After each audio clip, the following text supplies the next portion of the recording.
If you think your family is toxic, wait until you hear how my own parents ambushed my apartment with a lawyer, demanding I sign over my $500,000 condo to my spoiled younger sister. They looked me dead in the eye and told me to pack my bags so she could have a comfortable place to live. I immediately fired back that I would see them in court for extortion. I am sitting here right now, my hands still shaking slightly as I trace the raised seal on the restraining order resting on my kitchen island. It is a piece of paper that legally bars the people who gave me life from coming within 500 feet of my home.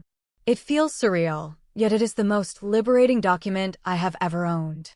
Let me take you back to the dinner where this entire nightmare began. I am Vivian. I am 30 years old, and I work as a cloud database administrator in downtown Chicago. I am single, independent, and proud of the life I have built from absolute scratch. I bought my condo 2 years ago. It cost $500,000. I put down a $100,000 deposit, money I saved by working 60-hour weeks, living with 3 roommates for years, and eating cheap pasta while my peers were out traveling the world. I poured another $50,000 into renovating it. It is my sanctuary. My parents, Alistair and Corinne, invited me over for dinner last Sunday. I should have known something was fundamentally wrong the moment I walked through the door. The atmosphere was thick, heavy, and suffocatingly formal. The dining room table was set with the good china that my mother only ever pulls out for major holidays or when she wants to impress someone. My younger sister, Sloane, who is 22 and the undisputed golden child of the family, was sitting there wearing a designer silk dress that probably cost more than my first car. She looked like she was attending a gala, not a casual Sunday family roast. We made excruciating small talk for the first 20 minutes. We talked about the weather, about my long hours managing servers, and about Sloane's upcoming college graduation. Everything felt entirely too staged. I could feel the tension radiating off my father. Alistair is a man who thrives on control and appearances. He cleared his throat loudly, taking a slow, deliberate sip of his red wine. He set the glass down with a soft clink that sounded like a gunshot in the quiet room. He looked at me, his face set in a serious, authoritative mask. He said they needed to discuss Sloane's graduation present. I immediately tensed. In the past, family helping family meant me opening my wallet. I had already mentally prepared myself to part with $1,000 to help cover a trip or a down payment on a reliable used car for her. I was running the math in my head, calculating how much I could pull from my emergency fund without hurting my own budget. My mother, Corinne, leaned forward. She folded her hands on the table, putting on that sickeningly sweet, totally fake smile she uses when she is about to deliver a blow. She said that they had been thinking about how hard it is for young people to start their adult lives today. She talked about how expensive the housing market is and how difficult it would be for Sloane to find a safe, nice place to live on an entry-level salary. I nodded in agreement, completely missing the trap. I laughed a little and mentioned how brutal my own mortgage payments were, thinking we were just complaining about the economy. That was my mistake. Alistair looked me right in the eyes, without a single trace of hesitation or shame. He said they had decided that the best graduation gift for Sloane would be for me to transfer the deed of my condo into her name. I stopped breathing. The room spun for a fraction of a second. I literally dropped my fork onto my plate with a loud clatter. I stared at him, waiting for the punchline. I waited for Sloane to laugh or for my mother to roll her eyes at my dad's awful sense of humor. But no one laughed. They just stared back at me, their faces completely serious. Sloane was even playing with her freshly manicured nails, looking incredibly bored, as if we were discussing what to order for takeout instead of robbing me of $500,000.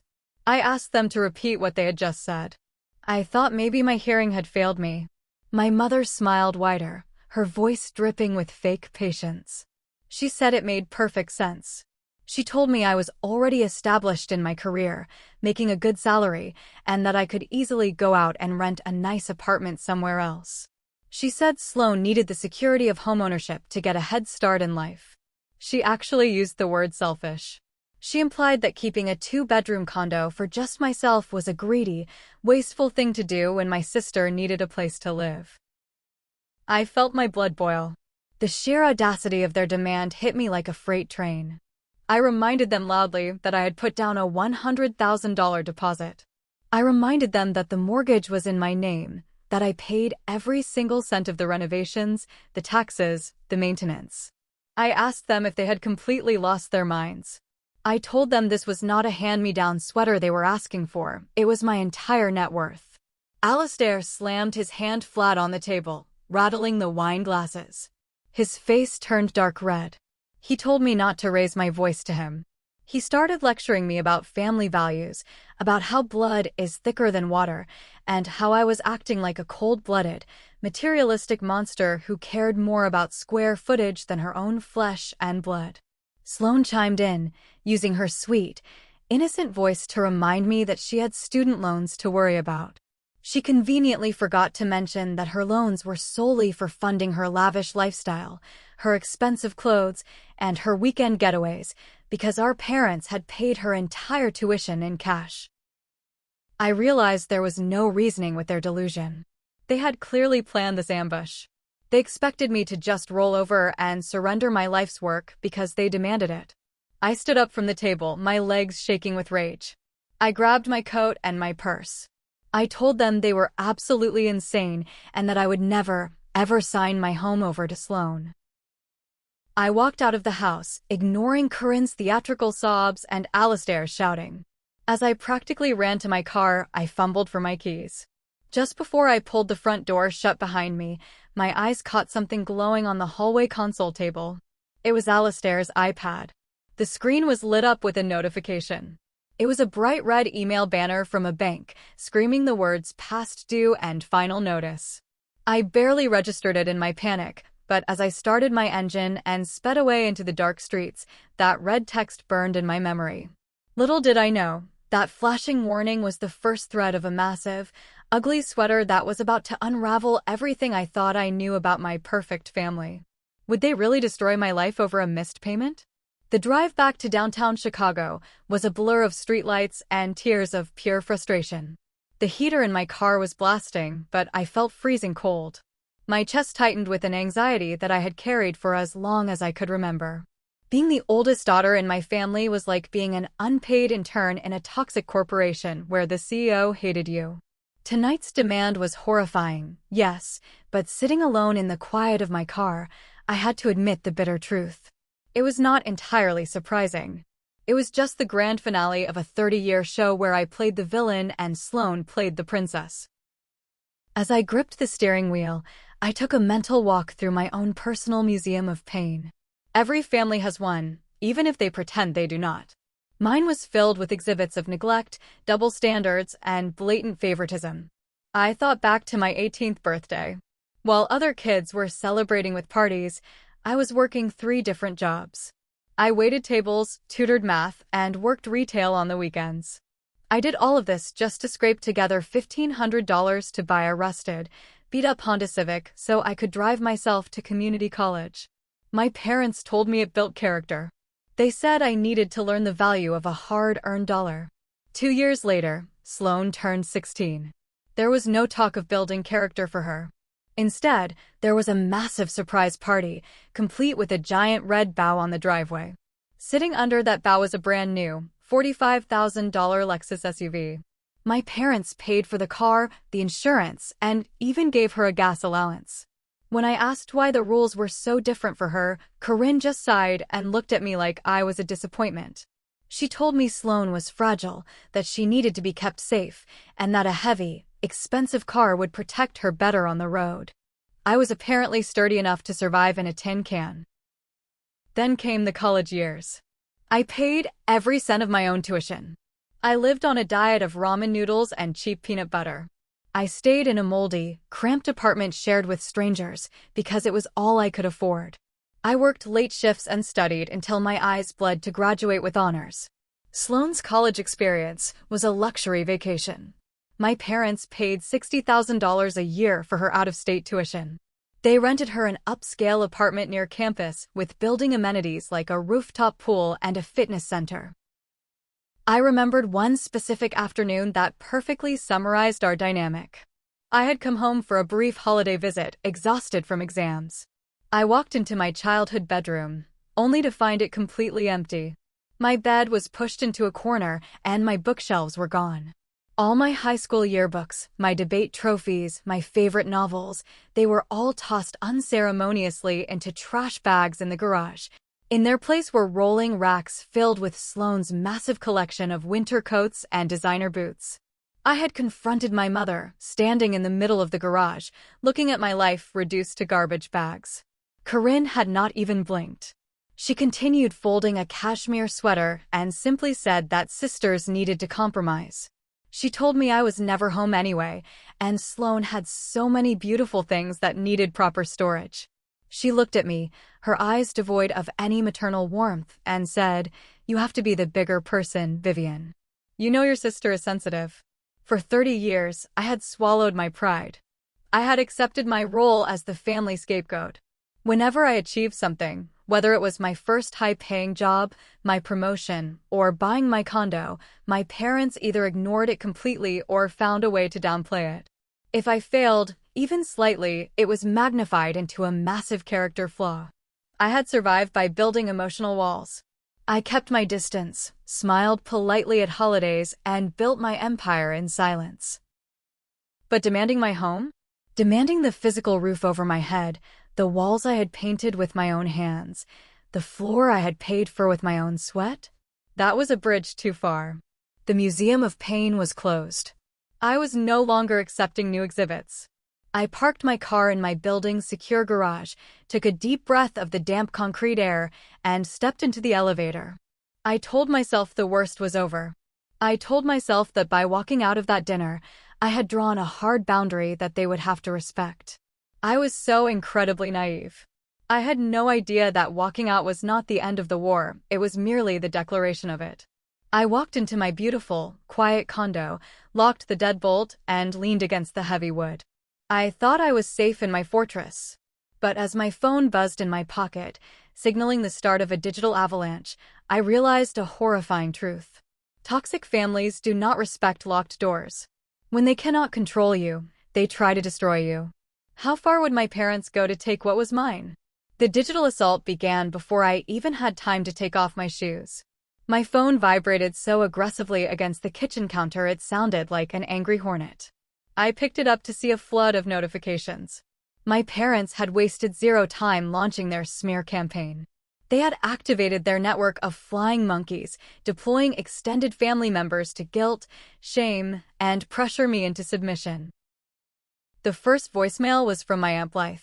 Blythe is my mother's sister, a woman who thrives on drama and considers herself the moral compass of our entire bloodline. Her voice shrill and trembling with fake outrage, she left a 3-minute message that made my stomach turn. She called me a cold-blooded, arrogant snob. She said my mother was inconsolable, weeping on the living room floor because her oldest daughter had turned out to be so terribly greedy. Then came the lie that made me pause the recording. Blythe screamed into the phone, "You have 3 properties, Vivian. 3. You're sitting on a real estate empire, rolling in money, and you cannot even spare one tiny apartment to keep your baby sister from ending up homeless on the streets? You are a monster. 3 properties?" I stared at the phone. I owned one condo. One heavily mortgaged condo that I paid for every single month. My parents had literally invented a fictional real estate portfolio to make me look like a greedy billionaire hoarding resources from a destitute sibling. They were crafting a narrative where I was the villain, manipulating the facts to ensure the entire extended family turned against me. Next was Instagram. I opened the app to see Sloane's latest story. It was a black and white photo of her looking mournfully out a window, clutching a mug of tea. The text over the image read, "Sometimes the people who are supposed to protect you are the ones who hurt you the most." It breaks my heart when people get a little bit of money and forget where they came from. Family should always come first. #toxic family, #betrayed, #moving on. I felt a rush of pure, unadulterated anger. She was playing the ultimate victim. She was 22, holding a degree paid for in cash, driving a luxury car, and she was crying on the internet because her sister would not give her a $500,000 freebie. My direct messages were flooded with replies from cousins I had not spoken to in 5 years, telling me how disappointed they were in my behavior. Then a text message popped up. It was from Alistair. It was not a plea, and it was not a guilt trip. It was a direct, calculated threat. The message read, "Your selfishness is tearing your mother apart. If you do not come to your senses and sign those papers by Friday, I will be making a call to your manager. I am sure your corporate office would love to know what kind of terrible ethics and morals their lead database administrator has. Do the right thing, Vivian." My blood ran cold. He was threatening my career. He was willing to sabotage my livelihood, the very job that paid the mortgage of the condo he was trying to steal. This was not just toxic parenting anymore. This was targeted, malicious destruction. They wanted to break me down so completely that I would hand over my home just to make the pain stop. I spent the next hour pacing the hardwood floors of my living room. I blocked Aunt Blythe's number. I restricted Sloane's social media accounts. I took screenshots of Alistair's blackmail text and saved it to a secure cloud drive. My mind was racing, trying to anticipate their next move. I knew my parents were stubborn, but this level of aggression felt frantic. It felt desperate. It did not match their usual brand of passive-aggressive manipulation.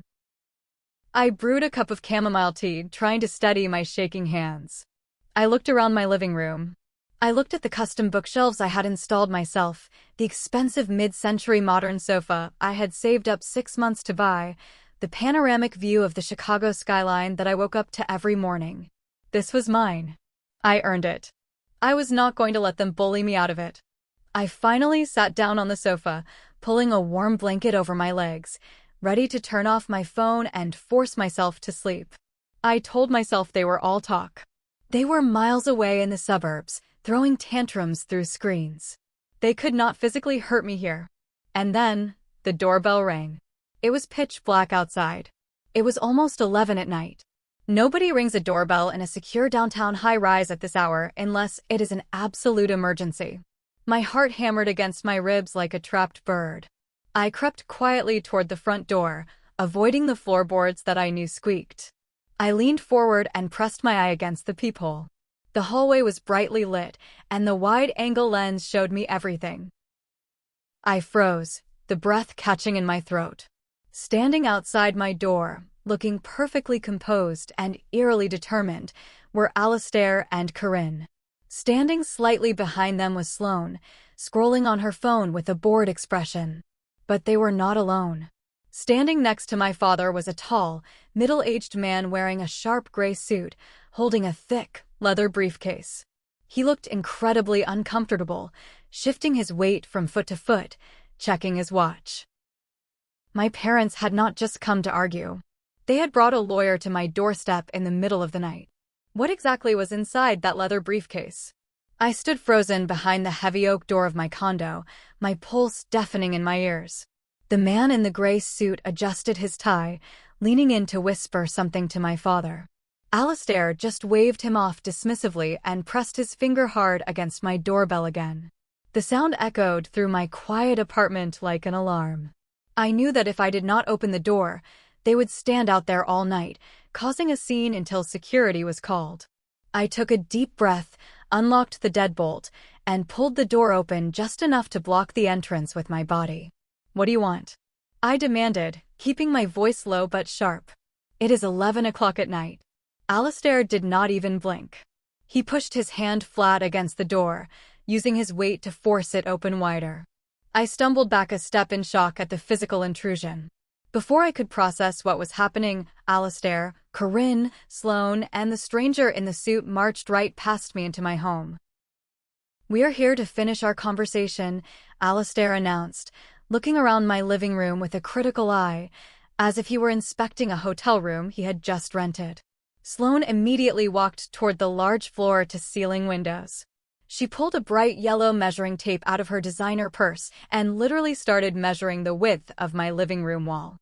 "I think my velvet sectional can fit right here," she mumbled to herself, completely ignoring my presence. "But we will definitely have to paint over this awful gray." I felt a surge of adrenaline so intense it made my vision blur. "Get out," I said, my voice rising. "All of you." Get out of my house right now. Corinne immediately deployed her best weapon. Her eyes welled up with tears on command. She clasped her hands together against her chest. "Vivian, please," she whimpered, her voice trembling with manufactured grief. "Do not do this. Do not tear our family apart over a piece of property. We brought Mr. Stellan here to make this as easy and painless as possible. Just sign the papers, and we can all be a happy family again." The man in the suit, Mr. Stellan, stepped forward. He looked incredibly awkward, clearing his throat nervously. He popped open the latches of his leather briefcase and pulled out a thick stack of legal documents printed on heavy paper. He placed them carefully on my kitchen island. "Miss Vivian," he began, his voice smooth and professional. "I am the attorney retained by your parents. They informed me that you had generously agreed to a voluntary property transfer of this deed to your sister, Sloane. I have prepared the quitclaim deed and the transfer tax declarations. All we need is your signature tonight, and we can expedite the filing by tomorrow morning." I stared at the documents. The bold black letters at the top read, "Voluntary Transfer of Deed." Below that, my name was printed as the grantor, and Sloane's name was listed as the grantee. They really thought I was stupid enough to just sign away $500,000 because they showed up uninvited. "Voluntary." I let out a harsh, bitter laugh. "There is nothing voluntary about this. This is an ambush. I explicitly told them no at dinner. I will never give my home to her." Mr. Stellan's professional demeanor faltered. He looked confused, his brow furrowing. He turned to look at my father. "Alistair? You assured me over the phone that your daughter was fully on board and that this was merely a formality to celebrate her sister's graduation." Alistair's face flushed an angry, mottled purple. "She is just throwing a temper tantrum," he barked, pointing a thick finger at me. "She is being difficult and stubborn, just like she always is. Sign the damn papers, Vivian. Stop embarrassing me in front of our lawyer." "Embarrassing you?" I shouted, stepping right up to my father, refusing to back down. "You bring a stranger into my home in the middle of the night to steal $500,000 from me, and you are worried about being embarrassed? This is my house. I pay the mortgage. I pay the taxes.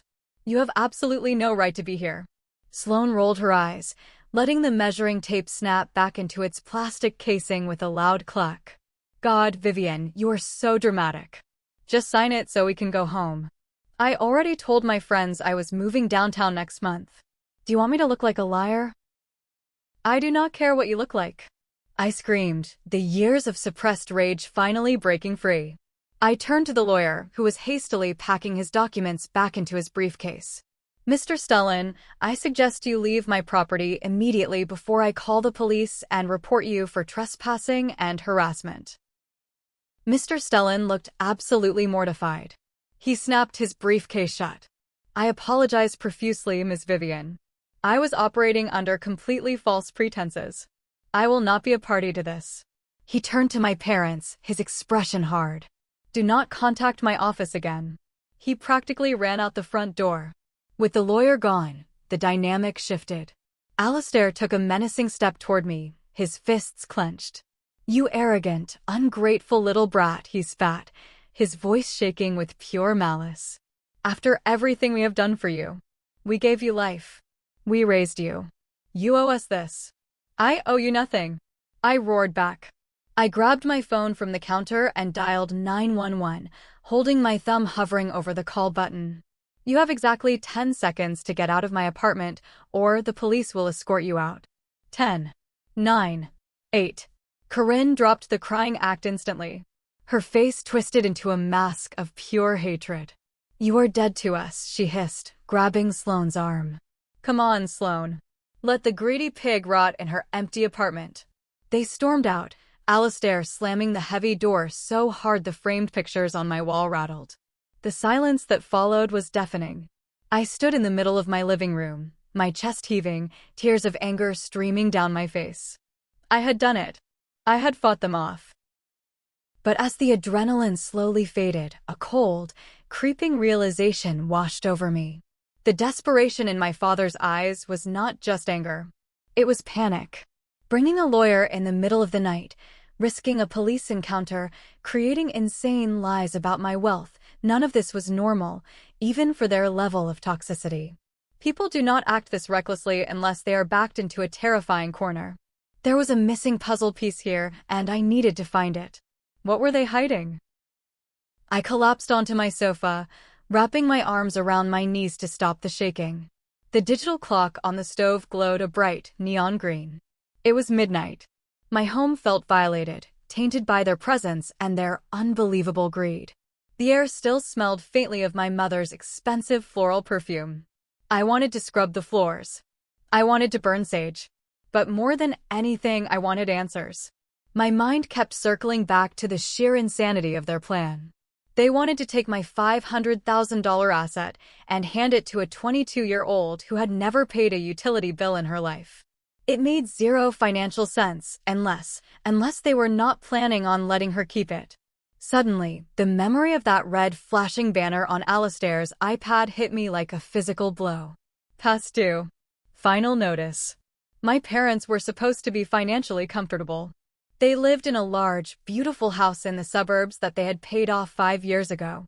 Alistair was a senior manager at a logistics firm, and Corinne had a lucrative interior design business. They drove luxury cars and took vacations to Europe. They should not be receiving final notices from any bank. I am a cloud database administrator.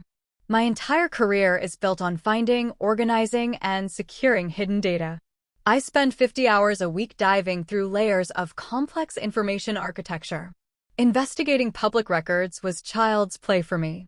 I opened my laptop, the screen illuminating my dark living room, and started typing. I bypassed the standard search engines and went directly to the county clerk's public property records portal. I typed in my parents' names and the address of their suburban house. My fingers flew across the keyboard, driven by a mix of dread and absolute determination. The system churned for a few seconds before generating a list of legal filings attached to their property parcel. I clicked on the most recent document, filed just 3 months ago. The PDF loaded slowly. As my eyes scanned the legal jargon, the breath caught in my throat. It was a deed of trust. A second mortgage. My parents, who had owned their home free and clear, had taken out a massive loan against it. The principal amount was staggering, $250,000. But that was not the worst part. I scrolled down to the terms of the loan. It was not from a traditional, reputable bank. It was from a private, high-risk lending firm. The interest rate was a predatory 14%. It was a desperation loan. The kind of loan people take out when they have absolutely no other options and terrible credit. I clicked back to the search results and found another document filed just 10 days ago. A notice of default. The words jumped off the screen, cold and unforgiving. They had missed 4 consecutive payments. The private lender was initiating foreclosure proceedings. If they did not come up with over $30,000 in arrears within 30 days, the house would be seized and auctioned off on the courthouse steps. I sat back in my chair, staring blindly at the glowing screen. The puzzle pieces violently slammed into place. The truth was so heavy it felt like it was crushing my chest. They did not want my condo so Sloan could have a cute place to live downtown. They wanted my condo because they were 30 days away from being homeless. They needed an asset, a clean deed without a mortgage attached to it, to either sell immediately for cash or to move into when the bank kicked them out of the suburbs. Sloan was just the convenient excuse, the perfect Trojan horse they used to try and guilt me into giving up my property. If I had signed those papers tonight, my home would have been sold to pay off their disastrous debts before the ink was even dry. But why? Where did $250,000 go? They did not have gambling problems, as far as I knew. They had not started any massive business ventures. You do not just lose $250,000 in a few months without leaving a massive crater behind. I picked up my phone. It was almost 1 in the morning, but I did not care. I scrolled past the hateful messages from my aunts and cousins and found the contact for Uncle Thaddeus. He was Alistair's younger brother, the black sheep of the family simply because he refused to participate in their toxic drama. He was the only person in our bloodline with a shred of integrity. I hit call. It rang 4 times before he answered, his voice thick with sleep. "Vivian?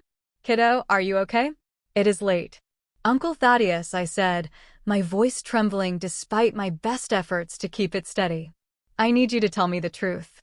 What did my parents do with $250,000? I know about the second mortgage. I know about the foreclosure. Tell me everything." There was a long, heavy silence on the other end of the line. I could hear him let out a long, exhausted sigh. "I told Alistair this would blow up in his face," Thaddeus muttered, sounding infinitely older than his 50 years. "I told him you were too smart to fall for it. Vivian, your parents are broke. Worse than broke. They are completely ruined." "How?" I demanded. "Have you ever heard your Uncle Gideon talk about his investments?" Thaddeus asked softly. My stomach plummeted. Uncle Gideon was a notorious grifter, always peddling some new get-rich-quick scheme. "Do not tell me," I whispered. "Crypto," Thaddeus confirmed, the words sounding like a curse. "Gideon convinced them to put everything into an unregulated cryptocurrency exchange based overseas. He promised them guaranteed returns of 30% a month. Your father got greedy. He took out the second mortgage and wired the entire $250,000. The exchange collapsed 3 months ago. The money is gone. Vaporized." I closed my eyes. The sheer stupidity of it was breathtaking. My parents, who had lectured me my entire life about financial responsibility, had gambled away their home on a scam. "There is one more thing, Vivian," Thaddeus said, his voice dropping to a whisper. "Sloan knows. She has known for a month. She is terrified of losing her trust fund and her lifestyle. She agreed to help them pressure you into signing the condo over so they could sell it and keep living the high life." I hung up the phone. The betrayal was complete. My sister, the innocent little student, was an active participant in a plot to render me homeless just so she would not have to give up her designer clothes. The pain of being unloved by my parents was familiar. But the cold, calculated malice of this entire scheme? That was new. That required a different kind of response. It was time to stop crying. It was time to plan. What was my next move? I did not sleep a single second that night. I sat at my dining table, bathed in the blue light of my monitor, watching the sun slowly rise over Lake Michigan. The Chicago skyline turned from inky black to a bruised, dull purple. I drank 3 cups of black coffee, my mind operating with a cold, terrifying clarity. The sadness, the heartbreak of realizing my family was willing to destroy me, it was all gone. It had burned away completely, leaving nothing behind but solid, unyielding iron. They wanted to play a game of destruction. They had relied on my lifelong habit of backing down, of being the good, quiet scapegoat who absorbed their abuse to keep the peace. They thought my silence was weakness. They were about to learn that my silence was actually strategy. I grabbed a fresh legal pad and a black pen. I drew a line down the middle. On the left side, I wrote down every threat they posed. On the right side, I wrote down my counterattacks. First, I needed to secure my physical perimeter. At 7 in the morning, I marched down to the lobby of my building. I asked to speak directly with Delphine, the building manager. Delphine is a tough, no-nonsense woman who has managed high-end properties for 20 years. We had always been friendly, and she respected me because I paid my HOA fees early and never caused trouble. I asked her into her private office and shut the door. I did not sugarcoat anything. I told her exactly what happened the night before. I told her my parents brought a lawyer to my door and tried to coerce me into signing over my deed. I handed her a color-printed envelope containing clear, high-resolution photos of Alistair, Corinne, and Sloan, pulled from their social media accounts. "Delphine," I said firmly, looking her straight in the eye. "These 3 individuals are never allowed on the premises. If they show up in the lobby, do not call me to ask if they can come up. Do not engage in conversation with them. Call the police immediately and report them for trespassing. They are dangerous, and they are trying to extort me." Delphine's eyes widened in horror, but she did not hesitate. She took the envelope. "Consider them permanently banned, Vivian. I will personally brief the day and night security guards. Their faces will be at the front desk. Nobody gets past the elevators without your explicit, written consent. Physical security was locked down. Next was the digital evidence. I went back upstairs and opened my laptop. I spent 3 hours organizing my digital armory. I exported the security camera footage from my hallway, clearly showing Alastair physically pushing my door open and the lawyer fleeing the scene. I created a secure, encrypted folder on my cloud server. Into that folder went the screenshots of Aunt Blythe's unhinged voicemail transcript, the hateful Instagram posts from Sloane, and most importantly, the blackmail text from Alastair threatening my job. Then I did something I had never done before. I downloaded the official public records of their second mortgage and the notice of default. I saved the PDFs detailing their massive, humiliating failure. This was the nuclear launch code. I knew that in my family, reputation was everything. Alastair and Corinne maintained their power by projecting an image of wealthy, successful superiority. The truth of their bankruptcy was their kryptonite. By noon, I called my own lawyer. Not a family friend, but a sharp, ruthless corporate litigator who helped me close on my condo. I sent him the security footage and the threatening text messages. I told him I wanted a formal cease and desist letter sent to my parents' home immediately, and I wanted the paperwork drafted for a permanent restraining order. He agreed, advising me to maintain complete radio silence. Do not reply to their texts. Do not answer their calls, he warned. Let them dig their own grave. When they escalate, and they will escalate, we will have them trapped. The trap was set. Now, I just had to wait. The next 3 days were agonizingly quiet. The barrage of text messages from my extended family slowed down to a trickle, likely because I had blocked over a dozen phone numbers. I went to work, I drank my coffee, and I lived my life, but I was coiled tight like a spring. I knew my parents. They were desperate. The 30-day clock on their foreclosure was ticking loudly in their ears. They would not give up this easily. They needed the $500,000 locked inside my walls to save themselves from public ruin. On Thursday afternoon, I got a text from a number I did not recognize. I almost deleted it, but the first few words made my heart stop. Vivian, it is Aunt Blythe. Please do not block this number. We need to talk. Your father is in the hospital. His heart could not take the stress of this feud. Please, we are having a small family dinner at the Wellington on Saturday to discuss how we can heal from this. For his sake, please come. We are willing to compromise. I stared at the screen. The Wellington was an incredibly expensive, pretentious steakhouse downtown. A small family dinner to heal? A compromise? It was a blatant, transparent lie. If Alastair was truly in the hospital with a heart condition, they would not be booking private dining rooms at high-end steakhouses. This was a classic ambush tactic. They were changing strategies from aggressive threats to emotional manipulation, using the extended family as an audience to pressure me in public. They thought I was stupid. They thought I was still the little girl who would cave under the collective glare of the family matriarchs. A slow, cold smile spread across my face. I typed out a brief reply. I will be there at 7. I opened my closet and pulled out my sharpest blazer. I packed my encrypted tablet into my sleek leather tote bag.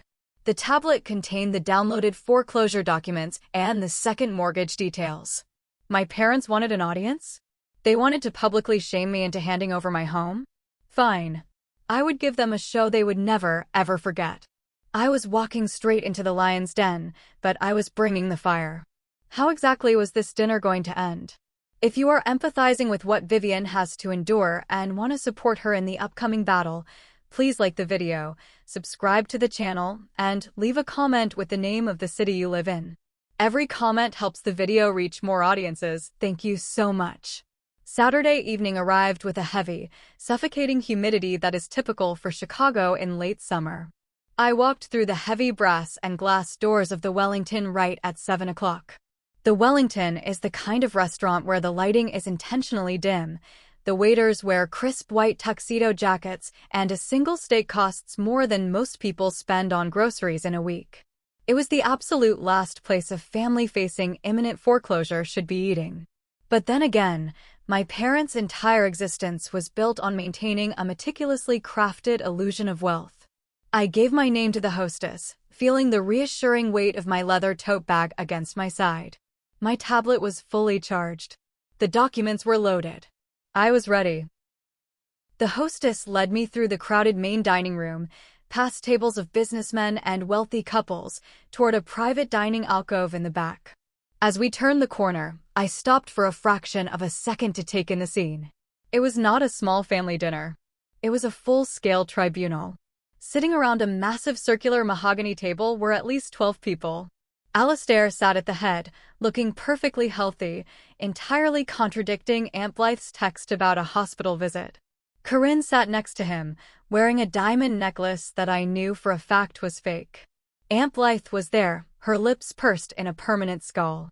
Uncle Gideon, the architect of their financial ruin, was sitting comfortably, swirling a glass of amber liquid. Several older cousins, the ones who always followed whatever narrative my parents spun, were also present. The only person missing was Sloane, which told me she was either too cowardly to show up or busy packing her things under the assumption that this intervention would magically secure my condo for her. I took a deep breath, plastered a cool, unreadable expression on my face, and stepped into the alcove. The conversation immediately stopped. 12 pairs of eyes snapped toward me. Aunt Blythe was the first to speak. She stood up, smoothing down her skirt, and offered a tight, utterly fake smile. She said she was so glad I decided to do the right thing and join them. She gestured to the only empty chair left, which was positioned directly across from Alistair, placing me exactly in the crosshairs of the entire table. I sat down without a word. I did not apologize for being late, and I did not ask about my father's supposedly failing heart. I simply placed my leather tote bag on the floor next to my feet and folded my hands on the pristine white tablecloth. Before anyone could launch into their rehearsed speeches, a waiter appeared. He handed out menus that were bound in heavy leather. I watched in absolute disgust as my family, led by Alistair, proceeded to order as if they had just won the lottery. Alistair ordered the dry-aged tomahawk ribeye. Corinne asked for the butter-poached lobster tail. Uncle Gideon ordered a bottle of imported red wine that I saw listed at $250. They laughed, they joked with the waiter, they discussed their upcoming holiday plans. It was a masterclass in delusion. They were ordering a feast on the deck of the Titanic, fully expecting me to pay the bill just like they expected me to pay for their mistakes with my home. I looked at the waiter and simply ordered a glass of tap water with lemon. Aunt Blythe scoffed loudly, muttering something about me always being cheap, even when surrounded by family. I let the insult slide off me like water. I sipped my lemon water, my eyes tracking every single person at the table. Once the waiter poured the obscenely expensive wine and left the alcove, the atmosphere shifted. The fake smiles vanished. The theater performance was over, and the interrogation was about to begin. Alistair cleared his throat, tapping his silver fork against his wine glass. He looked around the table, making sure he had the full attention of his audience. He leaned forward, resting his elbows on the table, and fixed his gaze on me. His expression was a perfect mix of disappointed patriarch and long-suffering victim. He started his speech. He talked about how family is the most sacred bond on earth. He talked about how he and Corinne had sacrificed everything for their children, working their fingers to the bone to provide a beautiful life. He actually teared up, a single, rehearsed tear catching the dim restaurant light. He looked at the relatives, shaking his head sadly. He told them that all he wanted in his older years was peace, but instead, his heart was being broken by the selfishness of his eldest daughter. Aunt Blythe chimed in, nodding vigorously. She looked at me with sheer contempt and said it was a tragedy that a child could become so arrogant just because they had a little bit of success. She reminded me of my duty, of my obligation to ensure my younger sister did not struggle in the harsh real estate market. Then, Alistair delivered the final blow. He reached into his suit jacket and pulled out a folded piece of paper. He slid it across the mahogany table toward me. It was a printed power of attorney document, granting him temporary authority over my real estate assets. He spoke in a low, commanding tone. He said that to prove I still loved this family, and to mend the terrible rift I had caused, I needed to sign the document right here, right now, in front of witnesses. He promised that he would handle the transfer of the condo to Sloan quietly, saving me the trouble of dealing with the lawyers again.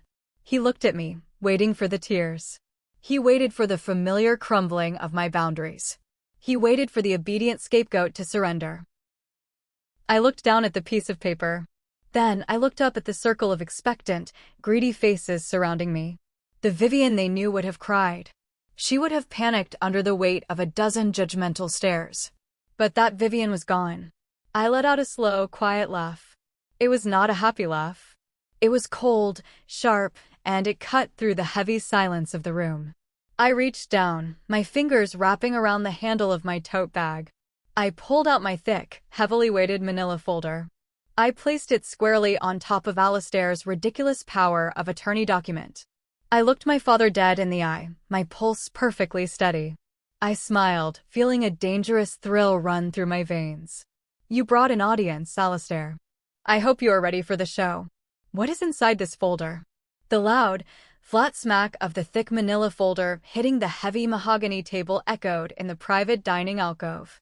The sound instantly killed the smug, self-righteous atmosphere my father had so carefully built. Alistair stared at the folder, his jaw tightening. Corinne shifted uncomfortably in her chair, her fake diamond necklace catching the light as her chest rose and fell rapidly. The aunts and uncles exchanged confused glances. This was not in their script. I did not break eye contact with Alistair. I slowly unclasped the metal string holding the folder together. I took out a stack of high-quality, color-printed documents. They were not just papers. They were the absolute destruction of 30 years of lies. You talk a lot about family duty, Alistair, I said, my voice completely devoid of emotion, ringing clear and loud enough for every single person at the table to hear. I refused to call him Dad. He had lost that privilege the moment he brought a lawyer to my door. You talk about my supposed greed, about my 3 fictional investment properties. You dragged all these people out here tonight, ordered hundreds of dollars worth of wine, and painted yourself as a tragic victim. Aunt Blythe slammed her hand on the table. Do not speak to your father with that tone, Vivian. He is trying to heal this family, and you are throwing a tantrum. I turned my gaze to Aunt Blythe. The absolute coldness in my eyes made her mouth snap shut. I picked up the top 5 packets from my stack. I stood up and leaned across the table, tossing one packet to Aunt Blythe, one to my oldest cousin, and one straight onto Uncle Gideon's empty bread plate. Read it, I commanded, my voice slicing through the rising tension. Since you all care so deeply about family finances, I thought you should see exactly why Alistair is so desperate to steal my $500,000 home. Blythe picked up the papers with trembling, indignant hands. The first page was a blown-up, highlighted copy of the official county notice of default. The words were impossible to misinterpret. It took exactly 10 seconds for the reality to set in. I watched the color rapidly drain from Blythe's face. She gasped, dropping the papers onto the tablecloth as if they had physically burned her. The cousin sitting next to her leaned over, his eyes widening to the size of saucers as he read the numbers out loud. For consecutive missed payments. A second mortgage of $250,000. Notice of intent to foreclose and seize property. The cousin looked up, his voice cracking. Alistair, you are losing the house? Total, suffocating silence fell over the alcove. The waiter who had just arrived carrying a massive tray of expensive steaks froze in the corner, unsure if he should approach the table. Alistair's face turned an ugly, mottled gray. He stammered, his hands gripping the edge of the table so hard his knuckles turned white. That is fabricated. That is a lie. Vivian is a database administrator. She knows how to fake documents like this. She is trying to ruin me. It is public record, Alistair, I said, sitting back down and taking a calm sip of my lemon water. Anyone with a library card and an internet connection can look it up. The county clerk stamped it. The bank signed it. Your beautiful suburban house, the one you love to brag about at every Thanksgiving, is going up for public auction in exactly 26 days. Corinne began to cry, But this time, it was not the theatrical, pretty crying she used to manipulate people. It was a harsh, ugly, panic-stricken sob. She covered her face with her hands, her shoulders shaking violently. The illusion of the wealthy, perfect matriarch was shattering into a million pieces right in front of her sisters and nieces. But I was not done. The foreclosure was just the appetizer. The main course was far more poisonous. I pulled the next document from my folder. It was a printout of the wire transfer records I had legally obtained through the public bankruptcy filings of a massive offshore cryptocurrency collapse. Now, the question everyone should be asking is, where did $250,000 go? I looked around the table. My eyes landed on Uncle Gideon. Gideon, who had spent the last 20 minutes sipping expensive wine and nodding along to my father's lectures about responsibility. Gideon, who was currently staring at his plate, sweating profusely. "Alistair," I said, my voice dripping with venom. "Did you really think I would not find out about the crypto scam?" Alistair flinched. Aunt Blythe looked back and forth between us, her confusion turning into horror. "Crypto? What is she talking about, Alistair?" "I will tell you what she is talking about," I announced, rising to my feet again to command the room. Alistair and Corinne took out a predatory loan at 14% interest. They took $250,000 in cash and handed it directly to Uncle Gideon to invest in an unregulated, offshore crypto exchange. They gambled their entire life, their home, and their retirement on a get-rich-quick scheme because they were too greedy to live within their means. The table erupted. Several people gasped. Aunt Blythe shrieked, clutching her chest. But the true twist, the piece of information that Uncle Thaddeus had helped me uncover just yesterday, was about to drop like a nuclear bomb. I pointed a sharp finger directly at Gideon's chest. "But you did not invest it, did you, Gideon?" The room went dead silent again. Gideon swallowed hard, his eyes darting toward the exit. "What do you mean, he did not invest it?" Corinne screamed, her voice shrill and hysterical, dropping her hands from her tear-streaked face. "I did a little deep digging into the blockchain records linked to that specific scam," I explained, relishing the absolute terror in Gideon's eyes. "Gideon did not send your money offshore. Gideon used his fake broker account to funnel your $250,000 straight into his own personal bank accounts to pay off his massive gambling debts in Vegas. The crypto exchange was real, but your money never made it there. Your own brother robbed you blind, Alistair. And instead of holding him accountable, you decided to come after your daughter's home to cover your own pathetic, humiliating failure. Chaos. Absolute, unadulterated chaos broke out." Alistair leaped to his feet, knocking his chair backward with a loud crash. He lunged across the table toward Gideon, his hands curled into fists, screaming obscenities. Gideon scrambled backward, knocking a wine glass over, sending dark red wine spilling across the white tablecloth like blood. But amidst the screaming and the shattering glass, I had one final card to play. The intervention was not over yet. Who else was watching this spectacular collapse? The private dining alcove of the Wellington had devolved into an absolute war zone. Alistair was being held back by two of my terrified cousins, his face purple with a rage so intense I thought he might actually have a stroke. He was screaming at Uncle Gideon, spitting curses and threatening to murder him right there over the spilled wine. Gideon was cowering against the velvet wallpaper, stammering pathetic excuses about meaning to pay them back once he hit a lucky streak. Aunt Blythe was hyperventilating, fanning herself with a leather menu. The waiter had fled the room entirely, likely to call management. I remained seated. I was the eye of the hurricane, perfectly calm amidst the destruction I had unleashed. I reached into my tote bag one last time. I did not pull out another piece of paper. I pulled out my smartphone. I tapped the screen once, unlocking it, and then carefully propped it up against my water glass. The screen was facing outward, capturing the entire chaotic scene of the table. A small red dot was blinking in the top right corner of the screen. "I think everyone needs to calm down," I said. My voice was not loud, but it possessed a cold, commanding authority that made even Alistair pause his screaming. They all looked at me, panting and disheveled. Then, Aunt Blythe's eyes narrowed as she noticed the phone. What are you doing? Are you recording us?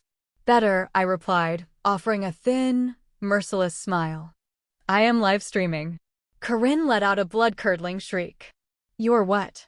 I am currently broadcasting live to the private Facebook group of our entire extended family, I stated simply. Aunt Sarah in New York is watching. Cousin Mark in Texas is watching.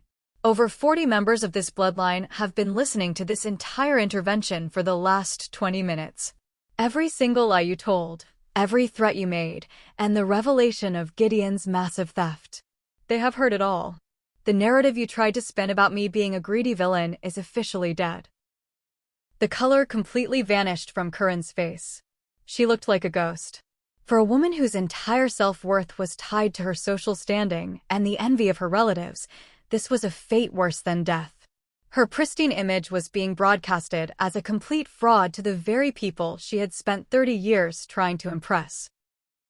Turn it off, Corinne wailed, clutching her chest.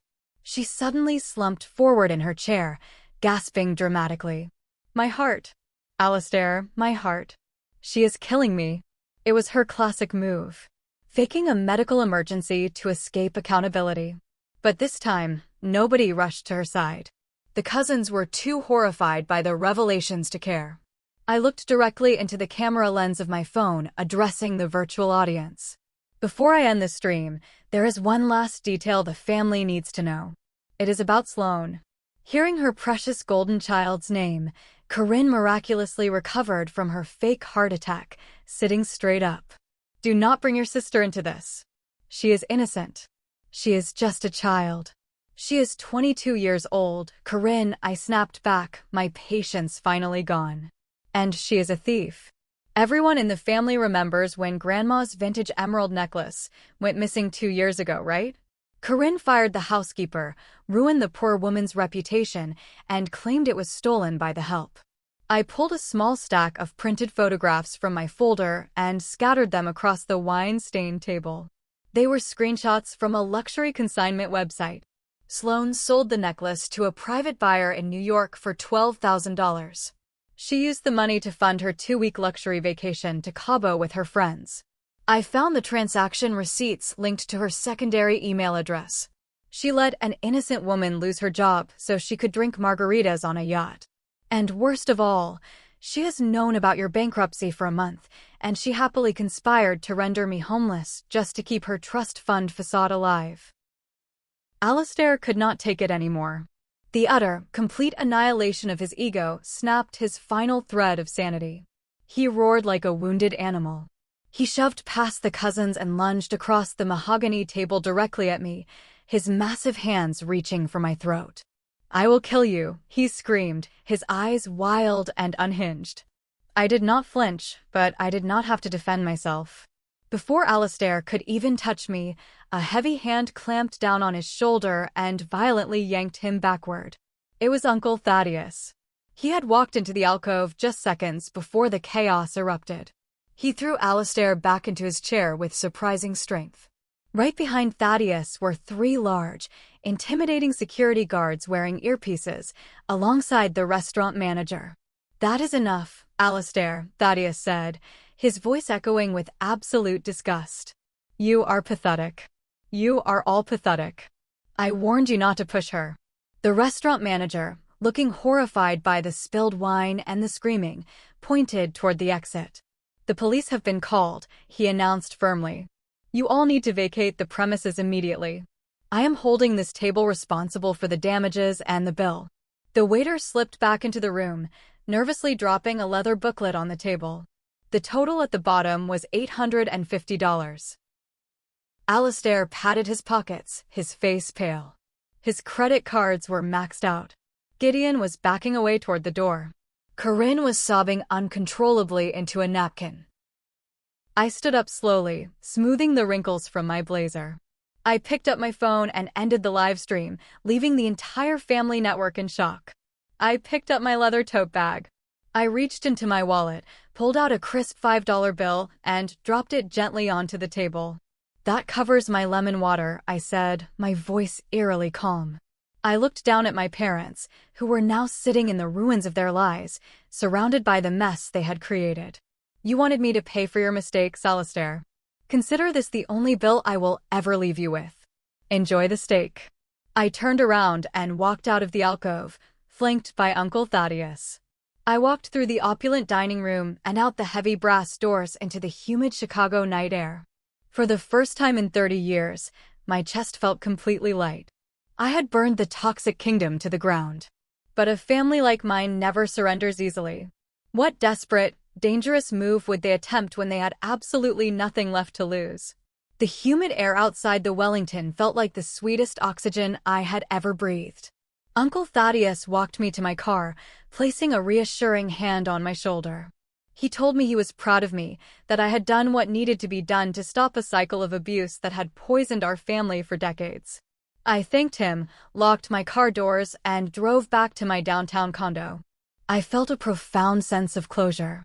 I assumed that the absolute humiliation of the live stream, the exposure of Gideon's theft, and the looming police presence at the restaurant would force them into hiding. I was wrong.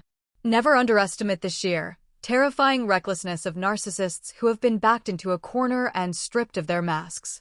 It was Sunday morning, just 14 hours after the disaster at the steakhouse. I was sitting at my kitchen island, sipping a cup of dark roast coffee, watching the morning news. My phone was completely silent. My block list was holding strong. I felt safe. Then my intercom buzzed. It was a sharp, aggressive sound that made me jump. I pressed the talk button, expecting a package delivery. "Hello, Vivian," came the frantic, out-of-breath voice of Delphine, my building manager. "They're here." They bypassed the front desk by slipping in behind a resident. "They are currently in the elevator heading to your floor. I have already dispatched security and called 911. Lock your deadbolt and do not open the door under any circumstances." My heart hammered a frantic rhythm against my ribs. I dropped my coffee mug in the sink and ran to the front door. I checked the deadbolt, sliding the heavy metal chain into place for good measure. I pulled up the live feed from my hallway security camera on my tablet. The elevator doors at the end of the hall slid open. Alistair, Corinne, and Sloane spilled out. They looked absolutely deranged. Alistair's suit from the night before was wrinkled and stained. Corinne's hair was a wild mess, her makeup smeared underneath her eyes. Sloane was trailing behind them, carrying a large designer duffel bag, looking terrified but stubbornly defiant. They marched down the hallway. Alistair did not bother with the doorbell this time. He balled his hand into a massive fist and began pounding on my door with earth-shattering force. "Open the door, Vivian," he roared, his voice echoing off the concrete walls. "Open this goddamn door right now. You ruined us. You turned the whole family against us. We have nowhere to go. We are moving in."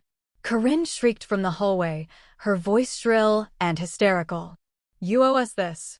After what you did last night, nobody will answer our calls. Gideon locked us out. You have to let us in." They had actually brought Sloane's luggage. They had been entirely excommunicated by the extended family overnight. With their own home locked in foreclosure and their reputations destroyed, they had come to force their way into my condo and squat in my home as a final act of desperation. I stepped back from the door, my hands shaking. I did not say a single word. I did not engage. I knew that any response from me would only fuel their manic energy. I watched the tablet screen, praying the police would arrive quickly. Alistair began kicking the heavy oak door. The wood groaned under the impact, but the reinforced steel frame held firm. "I know you are in there," he screamed, his voice cracking with pure desperation. "You selfish, ungrateful bitch. I am your father. You cannot leave us on the street." Suddenly, the stairwell door at the opposite end of the hallway burst open. Two massive building security guards rushed out, followed closely by 3 uniformed Chicago police officers. "Step away from the door," the lead officer shouted, his hand resting on his utility belt. "Put your hands where I can see them." The ensuing scene played out on my tablet screen like a chaotic reality show. Alistair tried to argue, puffing out his chest and screaming that it was a family dispute and that I was stealing his property. The police were not interested in his lies. When Alistair aggressively shoved one of the security guards in an attempt to reach my door again, he was immediately tackled to the patterned carpet. I watched in cold silence as the police placed Alistair in handcuffs. Corinne fell to her knees, wailing and screaming about police brutality, while Sloane stood frozen against the wall, clutching her duffel bag, finally realizing that her actions had real, horrifying consequences. The police escorted them out. 10 minutes later, an officer knocked gently on my door. I opened it, trembling slightly. The officer took my statement, reviewed the security footage of Alistair trying to break the door down, and strongly advised me to fast-track the permanent restraining order. The legal hammer fell 3 days later. I walked into the county courthouse wearing a sharp, tailored black suit. My lawyer walked beside me. Across the courtroom sat my parents. They looked incredibly small, aged 10 years in a matter of days. They had no expensive lawyer this time. They were represented by an exhausted-looking public defender. The hearing was brutally short. My lawyer presented the threatening text messages, the live stream recording of the steakhouse incident, the security footage of the attempted break-in, and the police report from the hallway. But the final nail in their coffin was our surprise witness. The heavy courtroom doors opened, and Mr. Stellan walked in. The lawyer my parents had tried to use to coerce me into signing my deed away. He took the stand and testified under oath that Alistair and Corinne had completely fabricated my consent, lied to his firm, and attempted to use him to commit fraudulent coercion against a family member. The judge, an older, stern-faced woman, looked at my parents with absolute disgust. She did not hesitate for a single second. She slammed her gavel down and granted a permanent, 5-year restraining order. Alistair, Corinne, and Sloane were legally barred from coming within 500 feet of me, my condo, my workplace, and any digital communication platforms. If they violated it, they would face immediate jail time. As the bailiff read the terms, Corinne buried her face in her hands. Alistair just stared blankly at the wooden table. They had lost everything. They had lost their money, their house, their reputation, and now they had lost the daughter they had treated like garbage for 30 years. I walked out of the courthouse, the bright midday sun blinding me for a moment. My lawyer shook my hand, congratulating me on the victory. I took a deep breath of the city air. The war was officially over. But what does life actually look like when the smoke clears and the dust settles? How do you rebuild when the foundation of your family has been completely obliterated? 6 months have passed since the heavy oak doors of the courtroom swung shut, sealing my permanent restraining order and officially severing the toxic ties that bound me to my bloodline. 6 months of glorious, uninterrupted silence. It is astonishing how quickly your physical health improves when you remove a constant source of severe psychological stress from your life. My chronic migraines have completely disappeared. My sleep, once haunted by anxiety, is deep and restful. I have even received a promotion at work, moving up to senior database architect, because I finally have the mental bandwidth to focus entirely on my own growth. Karma, as they say, never loses an address. It delivered exactly what was owed to Alistair, Corinne, and Sloane. I know the details of their downfall not because I asked, but because Uncle Thaddeus occasionally calls me to check in and shares the family gossip. The foreclosure on their beautiful suburban home went through without a hitch. The bank seized the property, auctioned it off, and evicted them with only 2 weeks' notice.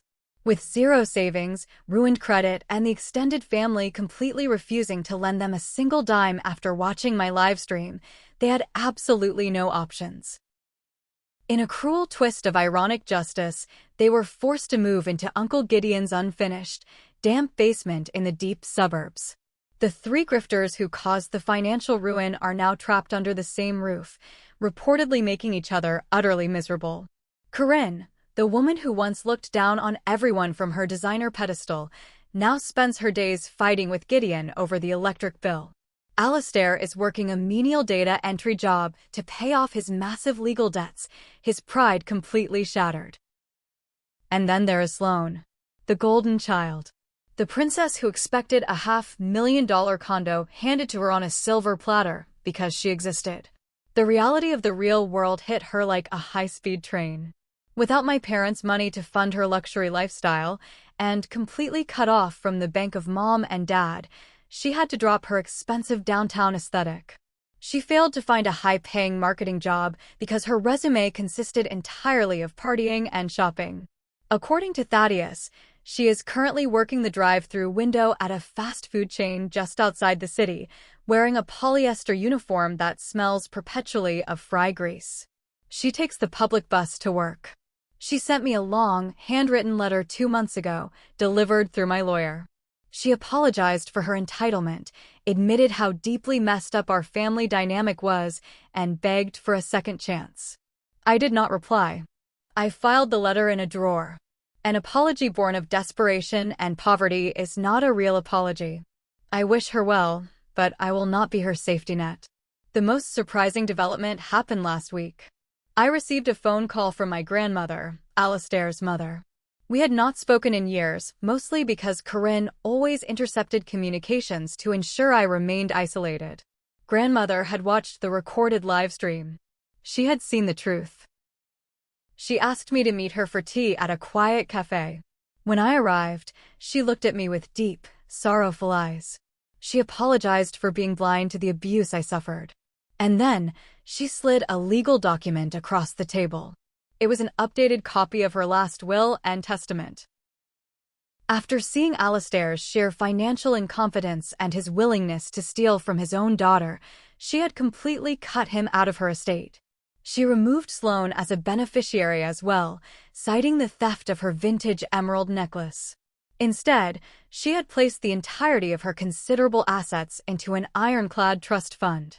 And she had named me as the sole executor and primary beneficiary. She said she wanted her legacy protected by the only person in the family who knew the value of hard work and honesty. I sat there, holding the heavy parchment paper, crying tears of actual relief. For the first time in my entire life, an elder in my family had seen me. Really seen me. They had recognized my worth, validated my pain, and chosen to protect me. Today, I am sitting on the balcony of my beautiful $500,000 condo. The afternoon sun is reflecting off the glass skyscrapers of downtown Chicago, casting a warm, golden glow over my living room. I recently bought a new velvet armchair, placing it right where Sloane had tried to measure the wall for her sectional sofa. It feels incredibly satisfying to reclaim my space. Healing from family trauma is not a straight line. I am still in weekly therapy. I still have moments where the ghost of my father's screaming voice echoes in my head. Growing up in a household where love is completely transactional leaves deep, jagged scars that take years to fade. But I am doing the work. I am building a chosen family of friends and colleagues who support me unconditionally, without demanding my assets in return. I want to look directly at the camera right now, speaking to anyone out there who might be trapped in a similar nightmare. If you are the scapegoat, the quiet achiever who is constantly drained by a toxic family system, please listen to me carefully.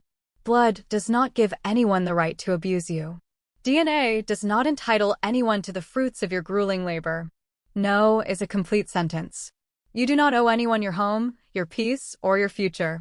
You are allowed to walk away. You are allowed to protect yourself. Surviving the guilt trip is hard, but living in their prison is so much worse. But as I sit here, enjoying my peace, a small part of me still wonders how society views my actions. Many of my older relatives, the ones who cling to traditional family hierarchies, no matter how toxic, have whispered that I went too far. They say that even though my parents lied and tried to steal from me, pushing them to the point of foreclosure and homelessness was cruel. They argue that I had enough money to at least rent them a small, cheap apartment to keep them off the streets. So, I turn the final judgment over to you, the Reddit community. Am I the villain for refusing to be their financial life raft? Am I heartless for letting my parents face the absolute devastation of their own terrible choices, while I sit comfortably in the home they tried to steal? Or was I completely justified in protecting my sanctuary and burning the toxic bridge forever? If you enjoyed this story and found value in Vivian's journey of standing up to toxic family manipulation, please hit the like button, subscribe to the channel, and share this video with anyone who might need to hear this message. Let me know your thoughts in the comments below.